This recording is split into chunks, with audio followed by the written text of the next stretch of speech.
İmam Hatip Ortaokulu'ndan geliyorum. 5. sınıftayım. Sana kim yardımcı oldu sınava hazırlanma noktasında? Babam ve annem herkes yardım etti. Daha çok okurken daha da iyi anlamak için okuduğum yerlerde önemli şeylerin altını çiziyordum. Peygamber Efendimizin hayatından neler öğrendin? Doğru sözlü bir insanmış, hiç yalan söylemezmiş. İnsanlara yardım edermiş. Peygamber Efendimizin hayatı güzel bir şey. Bütün çocukların Peygamber Efendimiz'i tanıması, öğrenmesi lazım. Çok güzel bir şey. O çok güzel bir insan. İbrahim Hakkı Kız İmam Hatip Ortaokulu'ndan geliyorum. 5. sınıftanım.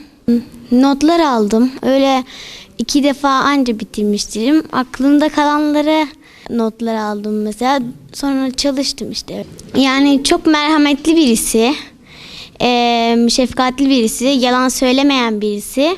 Peki bizim ondan alacağımız dersler nelerdir? Yalan söylememeliyiz. İnsanlara merhamet etmeli. Onlara şefkat göstermeliyiz.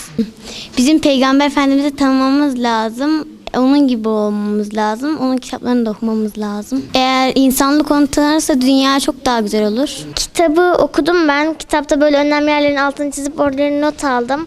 İyice ezberlemeye, aklımda tutmaya çalıştım. Peygamberimiz çok iyi bir insan. Böyle merhamet eden, doğru sözlü. Ben herkese Peygamberimizin böyle hayatından önemli bilgiler, kitaplar okumalarını tavsiye ediyorum. Çünkü Peygamberimiz çok iyi bir insan.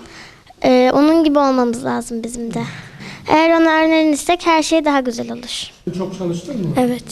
Yani çok iyi bir insan. Yani onun hayatından örnekler çıkartabileceğimizi çok eminim. Kendimizi onun hayatını okuyarak düzeltebiliriz. Bir saygı, sevgi oradan alabiliriz. Çok iyi bir insandı. Yani şimdi nasıl anlatacağımı da bilmiyorum ki. Evet, bitmez.